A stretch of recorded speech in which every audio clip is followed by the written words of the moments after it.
Anyway, so here we got Electricity, and we are listening to the tune, and we are going to... Are you recording? Yeah, I think. No, we're not.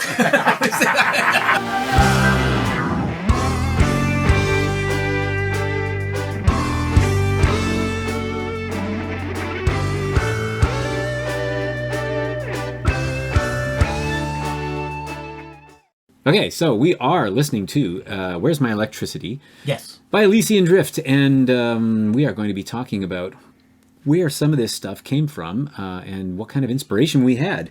When The influences. The influences. Because we were heavily influenced.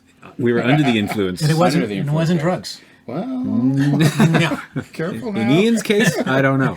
So let's get the intro going here, and then we'll make some comments. No, you got to click it on there first. It'll work. It'll work. Silly computers.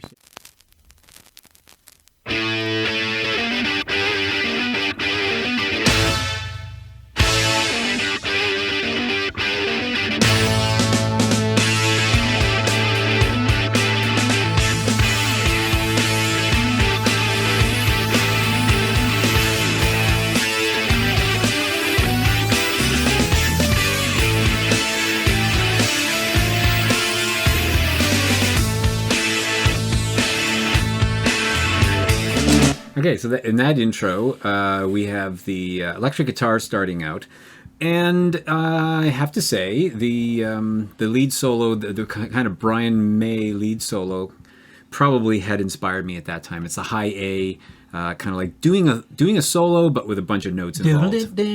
Yeah, so it's kind of bluesy, but it's also got that odd time signature thing a little bit going there, and I think that's where that came from. I really like the fact that we added on the Moogish synth thing to go along with that. It's creepy sounding. We heard that in lots of music. We heard that in Rush. We heard that in ELP, or no, I'm sorry. No, it would be ELP. Was it ELP? Yeah, ELP has stuff going on like that. Right? Yeah, absolutely. No, I was thinking of Lucky Man. Yeah, that's ELP. Oh, okay. Lake and Palmer. Yeah. Right. So that was kind of a neat fusion between that kind of like guitar piece and then the Moog sound over there. The other part that I like, those the horn sounds that come in there as well too. Yeah. Not anticipating that in that type of song, and just those horn blasts just add a little something to that. Yeah, and they really don't come back, do they? No, they don't. It's just at the beginning. An appearance. Thanks a lot, horn players. Yeah, exactly. You know? Thank you. Here's your Couple of stabs and you're out. But anyway, yeah, and then I got to say that near the end of the intro, that it's all Alex Lifeson to me. I mean, he was such a heavily. He heavily influenced me as a guitar player, so definitely. Right. And conceptually, Mike, how did you play into the conceptual of the song? There's an interesting when story he played the first opening lick, it just kind of came natural what kind of a part to play with it. Right. And we wanted to have the stabs, the staccato stops in there. Yep. And, Yeah, that's right. Yeah. But the inspiration, wasn't there an interesting story on how you came up with the name of the song? Oh yeah, the content of the song, the lyrics and the idea, the concept. It was just Mike was bending over a stereo one day trying to plug something in. He had headphones on. And he couldn't get the AC to work, and he said, "Where's my electricity?" And that just sort of stuck with me the whole time. So somehow this lick and that thing came together, and this was born. A star was born. So let's continue on. 40 years ago. Yes, 40 years ago. Don't like reminding myself of that, but there it is. Absolutely. Got your headphones on, staring at a void with a need in mind. Where's my mind? 40,000 outlets staring at you, but you know they're powerless. Where's my mind? That's it's right. an interesting that you did a sort of a rap style kind of vocal, and you created that all those years ago. I suppose before hip hop or any of that was kind of coming around. Yeah, I suppose. Well, I remember reading an article in the newspaper, and there were pictured there some folks hanging out in Harlem, I guess, and they were outside of they have some garbage pan. They were banging on garbage pails and singing and clapping and whatever. And this whole idea of just speaking music was kind of becoming popular then, I guess, but that's not where I got this from. That just sort of leaked in, I'm sure, in a kind of a sort of a by osmosis. But yeah, talky speaky there. I don't know why I did that. pretty interesting. And then the big gang vocals are reminiscent of That'd be Queen. Queen. Yeah. That Yeah. style of- All the overlays that vocal upon vocal upon vocal, just wanting that gang vocal. And then there are lots of bands, right, that used Styx did that, I suppose, and there were lots of big harmony yeah. bands. And the drum beat was written around that vocal stylers too. Oh yeah, Kinda that's like right. they Yeah. work back and forth. Yeah, yeah, exactly. And then we decided to head into a chorus which featured piano. Piano. Where is my electricity? Where is my life? Without my electricity, what is my life? I think what I like about that is that you go from all the electronics to a real dominant acoustic sound. Yep. Right. So you've got the piano, you've got the acoustic guitar, you just have the drums there, and just preceding that, there's a lot of noise and buzzing going on, which is reminiscent of the electricity. And then the vocal line on top of that, it's sort of forlorn, right? The guy Mike looking for his electricity and he can't find it, right? And this lovely piano track recorded in Florida. That was Orlando, Florida, I yeah. believe. Park This- Studios. I think it was Park, yeah.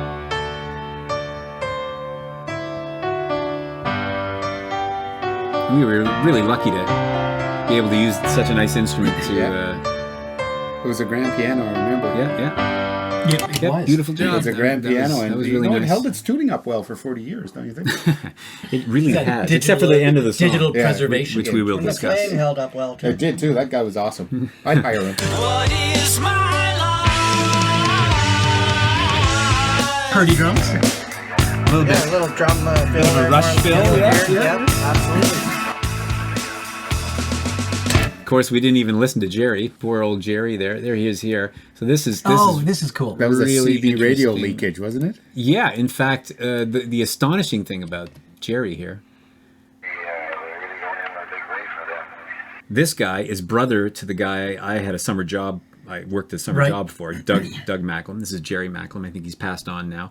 But he was always on his CB talking to his buddies, Citizen Band Radio, having a good time, chatting up stuff. And one day we were in the bedroom. We were recording. 202 William Street. 202 William Where we Street. were working on these tracks, recording on a 1/2-inch 8-track through a Tascam recorder. That's right. And we didn't use any of those music tracks, but we kept this Because it just showed up, right? This actually was transmitted over the airwaves during this part of the song as we were trying to record it on 8-track. Right. And it happened exactly where you hear it happening in this song. Live, which is when did you ever hear of getting a live vocal over Citizen Band Radio record on and what does he say? The whole song is about questioning where do we get our thrills from, our electricity, and why is electricity and all of our electronics so important to us? And here this guy comes on and he says, "Well, we'll let him speak for himself. He's."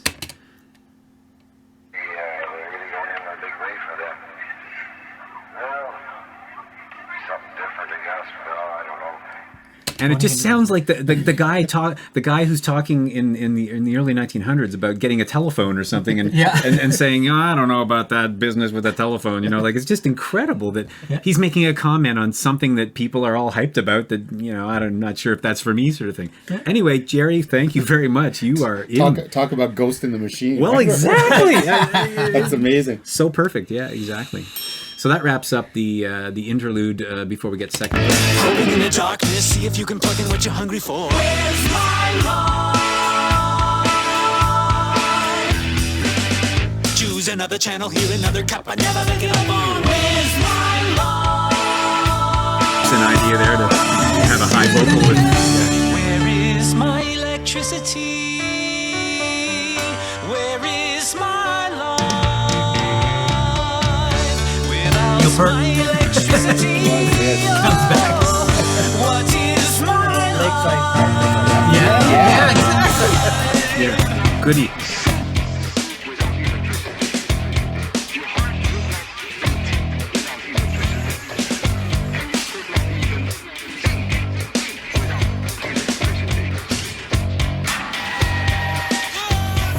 Okay, so this is the factory section here, and boy, did we labor over this in the mix, and we were trying to figure out how to present this.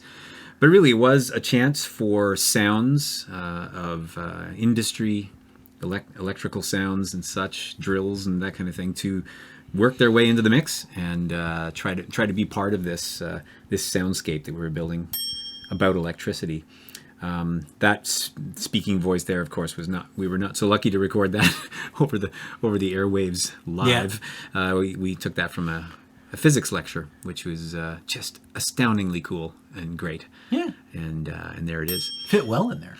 And a very drum machine like track underneath it, right? True enough. Very programmed Yeah. kind of thing that you would give to me, and I kind of mimicked it. Well, yeah, we almost thought of having a programmed section there, but we left live drums. But we left I the just lives, learned to play it. Yeah. That's right. Yeah. It, And it's Pretty stuttery too. It's got that kind of strange. Well, it gets more stuttery, I guess, as we go along. But the idea is that it's just that mechanistic feeling, and then trouble starting in the mechanism, as we go through. And of course we have our big solo. Battle? Jousting session, or Jousting. duet, or whatever you want to call it. I call it more of a joust between acoustic and electronic.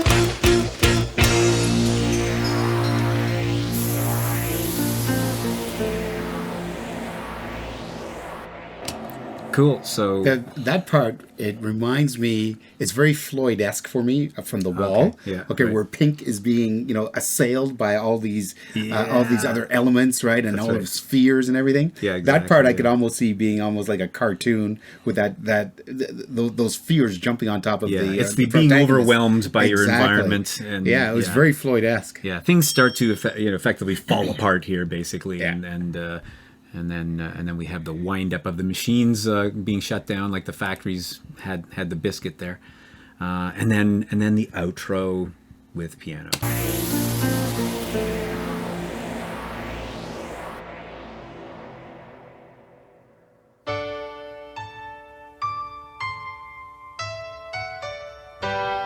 Cue the Supertramp feeling here. yeah, definitely, right? The great influence that we had. My electricity. Another influence, right? Oh yeah. What is my life? Where are all the chores we did before Big Ben's time? Where are all the games we played before the tube show? Where are all the songs we made before the headphone? Where are all the thoughts we shared before radio? Will wires dream our dreams for us? This sure isn't mine, no.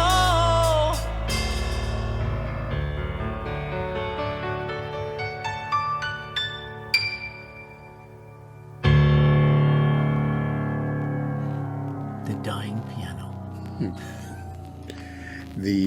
The outro reminds me a lot of Eric Clapton's Layla, and of course this pitch bend reminds me of the Beatles. Day in the Life, as it all that ending just keeps going and going. Yeah, it's really neat. Yeah, and of course we bookended it with vinyl sounds because, the whole idea was this was supposed to be on vinyl when we wrote it. Yeah, late 70s, early 80s, it was that was the thing. Make a record, press it, Yeah. and that's what we thought. So this outro again, yeah, it's more like a mainstream band, piano, bass, drums, guitar playing together. I was very inspired by the mix of Neil Young's band when he was playing electric guitar in this particular. Not that there is electric guitar here, but just the idea that these four instruments are playing together and just everything's anchored and feeling nice as a band. It's a way of bringing things home, I guess, because I tend to do that in some of my songs, where I present a problem and then you sort of have a resolution near the end. And this is sort of it here. Well, it brings you out of that chaos, right? That's right. That yeah. preceded it. A right? landing after the chaos. Exactly. And then I have to say also that there's one spot in here that was written very recently. Oh, not there. Let's go back.